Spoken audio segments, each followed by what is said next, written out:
Vanessa from Crafty Gemini Creates, and in this tutorial I'm going to teach you how to make a super cute tote bag. It may not look like a tote, but let me show you how it comes together. I have a little piece of elastic and a button here, and so you can fold it up into a nice small package like this, and then when we open it up, it's a nice cotton tote bag that you can take to market, for library books, and for all kinds of things. So I'm going to show you how to make this from start to finish, and I think you're really going to enjoy this project. So let's get started. This real pretty fabric that we're working with is called Geopop Canvas by Robert Kaufman, and we are using a canvas fabric. That way we don't have to line it. So the fabric has some good body to it. It's sturdier and has more weight to it than a quilting cotton, say. So I find that it's really nice just to have these tote bags. It's lightweight enough that you can fold it up and put it away, keep it in your car and things like that. And it's super easy to work with. It's 100% cotton. So let's get started. I've cut out a piece here that measures 16 inches this way by the width of the fabric. And you know it's the width of the fabric because you see the selvages right here. This is a fold, and this is the way the fabric comes off the bolt when you buy it in the store, all right? So this is quite long for what we need, so we're gonna trim this down a little bit. So make sure you have a fold down here. This from here to here should measure 16 inches. Now I'm gonna take my ruler, let's grab a longer one here, and trim this down a bit. So I'm going to measure 2.5 inches down from the selvages. Make sure that you have it folded so everything is matching up nicely. And so that's going to end up our piece being somewhere like about 16 inches by about 40 inches. You can adjust it if you don't want the bag to be that tall. You can totally customize it and make it whatever size or dimensions you want. So we're going with 2.5 inches that we're trimming off of here. And I'm putting my 2.5 inch mark right on the edge of the selvage. I bump up my second ruler here, and I can trim that away now. Okay. I'm going to set this aside for now, and we're going to start working on the shoulder straps or the handles for the bag. To do that, I've cut out 2 strips from the same fabric or coordinating fabrics. These come in a lot of great prints that measure 2 inches by the width of the fabric. Again, we have our selvages here, so you know it's cut on the width of the fabric here. And I'm going to trim these down to about 29 inches or so, 30 inches, 28, somewhere in that range would be fine. So because it's doubled up, I'm just going to roughly estimate here with my mat. And I'm just going to cut it at about 14.5 because it's doubled up. So that's going to give me 29 inches total.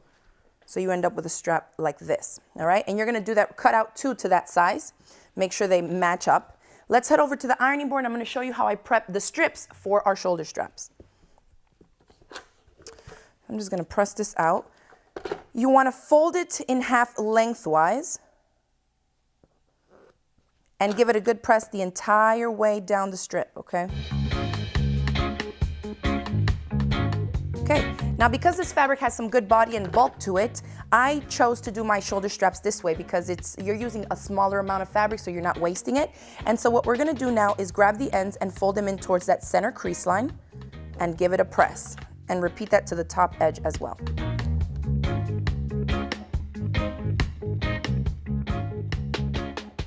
All right, so now this gives us a nice 1 inch wide strip, but we have some raw edges right here down the center. And so what I like to do at this point is just grab some grosgrain ribbon. And this is kind of thin, but it'll still work for me. If you can get your hands on a wider ribbon, that would work nicely as well. And all we're gonna do is basically glue it right here and stitch it down into place. So the ribbon itself doesn't fray, and it's gonna cover up the 2 raw edges that we have on our strap. So I'm just gonna take some of this glue based it, and you can just put a little dab right down the center here, or you can put it on your ribbon. Whatever you feel like doing is fine. And I kind of like to do this so that I can prep up my straps before I head over to the sewing machine. I can make sure that they're nice and centered, going straight there.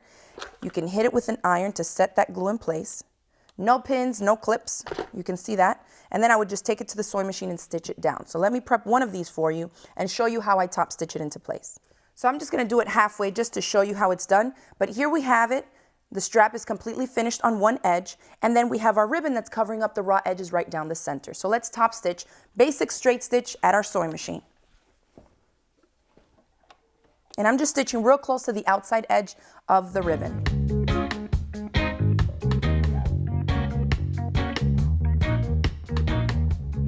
So that looks great. You can see I like to use a contrasting thread just to make it pop. Just make sure that you stay nice and straight while you're stitching, and it will really add another little decorative touch. At the same time, you didn't have to like waste by folding over double the fabric.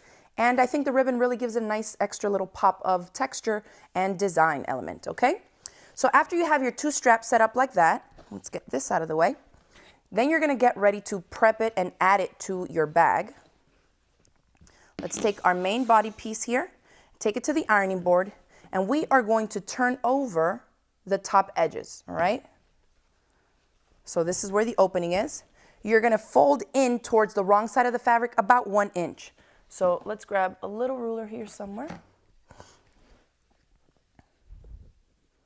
You can eyeball it or you can measure 1 inch. This is about 1 inch, great. And press that into place.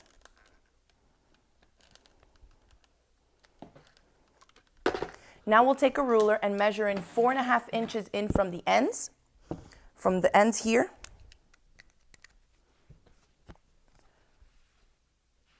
4.5, and I'll make a mark right on that folded fabric, and the same thing on this edge.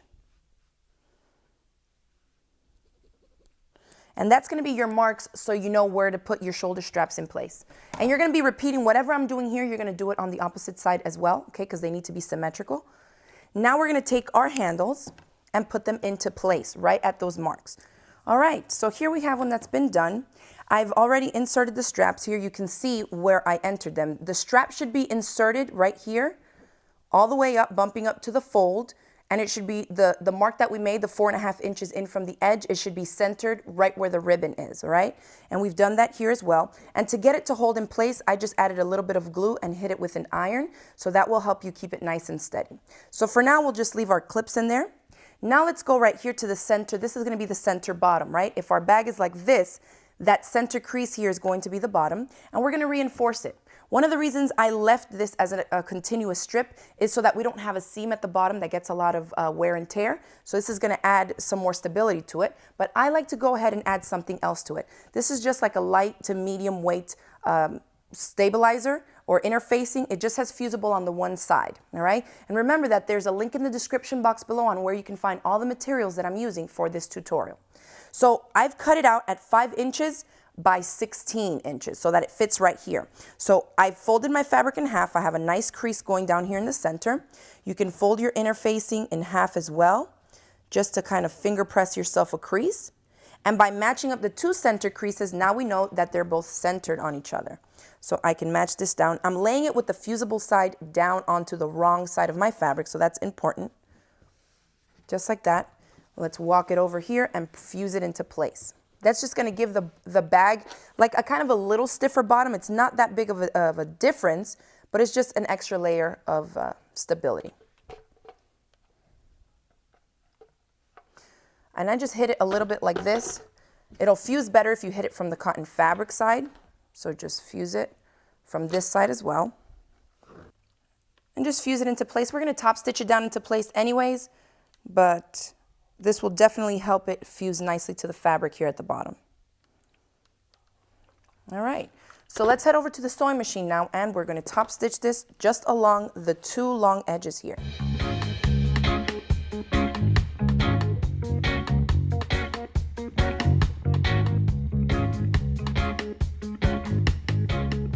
Okay, so I like to fuse it down again just to give it a good press after I stitch it down. And just remember that the stitches are going to show on the outside part of your fabric, so keep in mind what color thread you're using if you want it to match or be contrasting. Okay, now let's move on. So one cool thing about this project is that I'm going to teach you how to make French seams. And what that is that we're going to finish the bags completely on the inside. So if you look here, the seams, there's no raw seams. We didn't require a serger to do any of this, but the raw edges are completely encased. So it gives your bag a nice finished and professional looking finish basically, okay? So let's show you how to do that. Normally you would put this pretty sides to pretty sides and stitch it up. But for a French seam, you need to do it backwards. So you got to start off with the wrong sides of the fabric touching, and it's going to look backwards, but that's what we're doing. A French seam is basically, you're just, instead of sewing one seam, you're going to sew 2. So the first seam is going to help us get the raw edges together. I'm going to lay this like this. You can see how nice and stiff that bottom is going to be with that interfacing there. And we're going to match up our raw edges just along the sides. And we're going to use about a 3/8 of an inch seam allowance. You can just use the edge of your presser foot as your guide. This seam allowance is not going to matter too much because we're going to trim it down, and then we'll use a regular 1/2 of an inch seam allowance when we do the second seam. So let's head over and stitch this up real quick.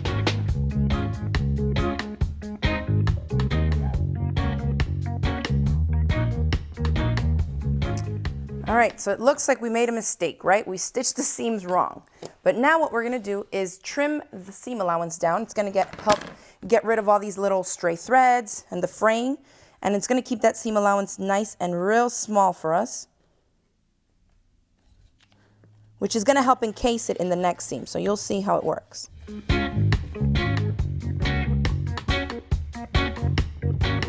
And the French seam is nothing really difficult. It just requires you to take a little more time because you're stitching 2 seams instead of 1. So this first one is going to help us encase the raw edge, and the second one is going to be the actual finished seam. So now we go back and do it like we normally would, right? Pretty sides of the fabrics touching. So we'll reach in here and flip the bag right side out, or I should say wrong side out this time.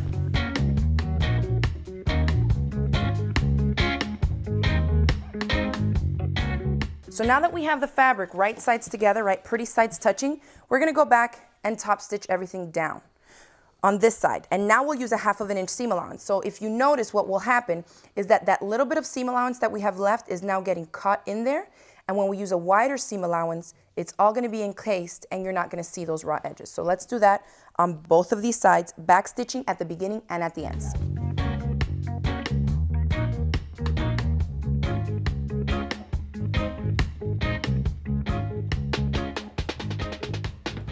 Okay, so it's starting to come together. Now let's go in and box in our corners. So I'm just going to put my hand in this edge here. And it's okay if your interfacing doesn't match up exactly. Just that added strip is going to give your bag more stability at the bottom. If you want to, you can start off with a wider piece to make sure that you're catching it in the corners, but it's not a big deal. So let's measure in from here 2.5 inches. And I have a little ruler here that measures exactly that. Let me grab a marker. And we're going to measure it from this little furthest most tip point down 2.5 inches, okay? So it's right here. And if you have a bigger ruler, a great way to do it is to use the 45-degree line that's already on the ruler to mark it out. And that way you'll get a straight side. So here we go. I'm measuring 2.5 inches right here. And the tip is at my 2.5 inch mark here. So now I know that this line on the side of my ruler, if I follow it all the way across, is going to be nice and straight.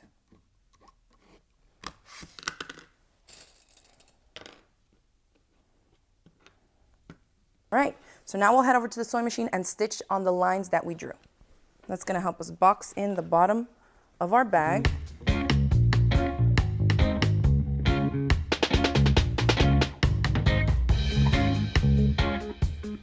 Okay, so we stitched that down, and for the seam here in the middle, you can just push it to one side and stitch it right down. So you can see we have a nice flat bottom here. I like to leave these ends in just because it's going to add a little more stability. If you want to trim them away, you can do that as well. But then you'd have to finish off the raw edges that you cut. So I just like to leave it. And now all we have to do is finish hemming the top part of our bag.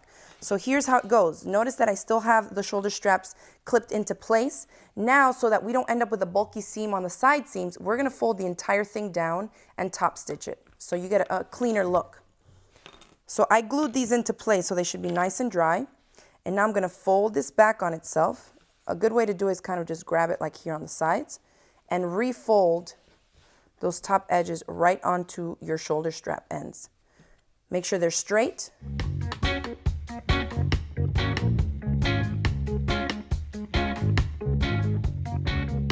All right, so there's going to be 2 lines of stitching here. The first one we're going to do now is going to be towards the bottom. So whatever the side is that's closest to the inside of the bag, we'll do that one first, all right? And these lines of stitching here are just going to help us reinforce our shoulder straps, so I'll show you how we do it. The first one is just the one at the bottom. And go slow when you're going over those side seams, because remember, we did French seams and you have quite a bit of layers in there.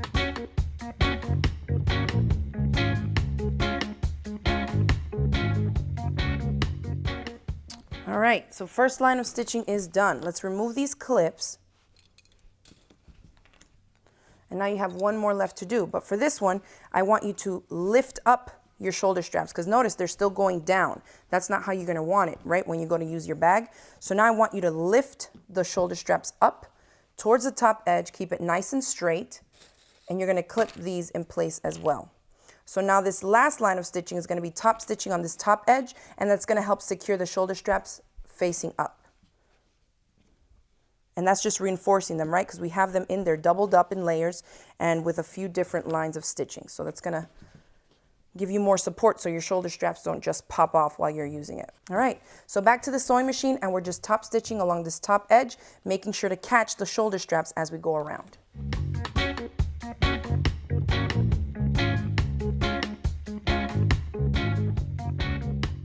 Okay, let's trim some threads, give this bag a good press, and all we need to do is attach the closure to it. For the closure, you're going to need two different things, just a little piece of elastic and a button that has some type of a shank on it. So let me show you a few samples here. These are little buttons that come, you know, different shapes and different things. So if you're not familiar with buttons and what a shank button is one that has like a little loop on the back sometimes.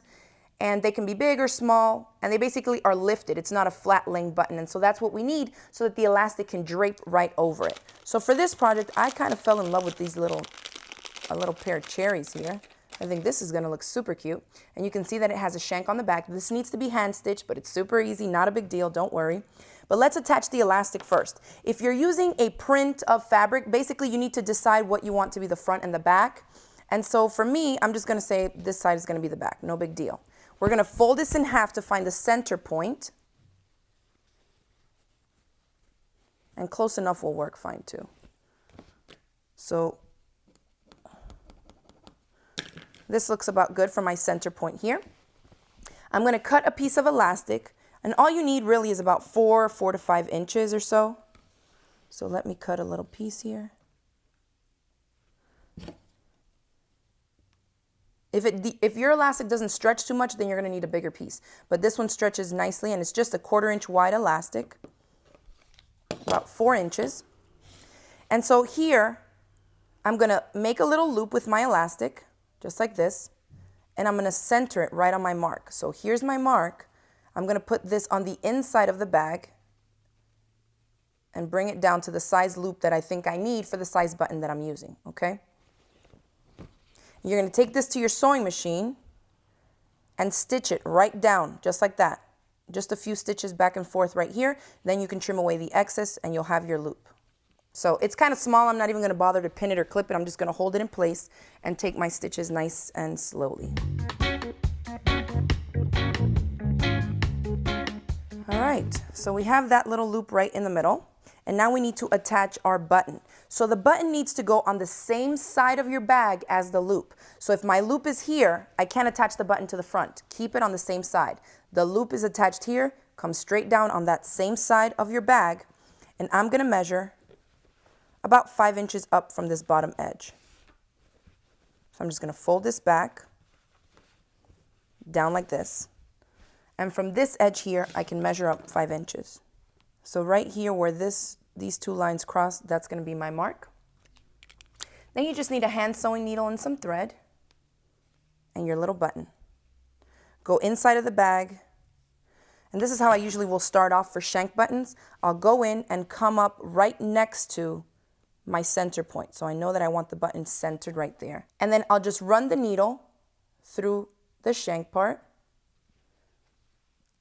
And then since it's kind of big and it wobbles around, I don't worry too much about the button right now. I just want to make sure that I'm going to put the needle in right on the other side of that centermost point. So I know that now once I pull it, it will pull the shank button right into place. You'll see.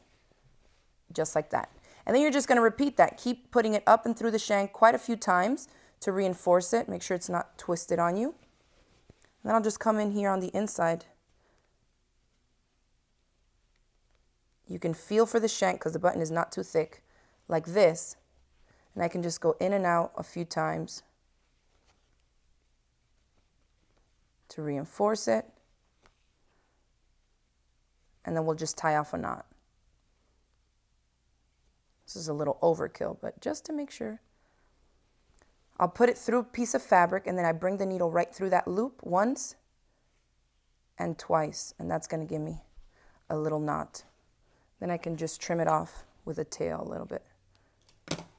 All right, so there's our button. Super easy. Now we're going to fold it up and I'm going to show you how to do that. Once you have your bag complete, I like to tuck the handles inside the bag just to get them up and out of my way as I'm going to fold this up to store it, right? In a drawer, in a bag, in your car. So I folded the handles in. I brought the, oops, it should be this way. Bring this fabric up towards the bottom. So I have the elastic and the button is facing down on my table. I'm going to bring in the sides to fold this whole thing in thirds. The idea is that when you fold this up, you should end up with that elastic loop in the middle of this vertical column that you've now created, okay?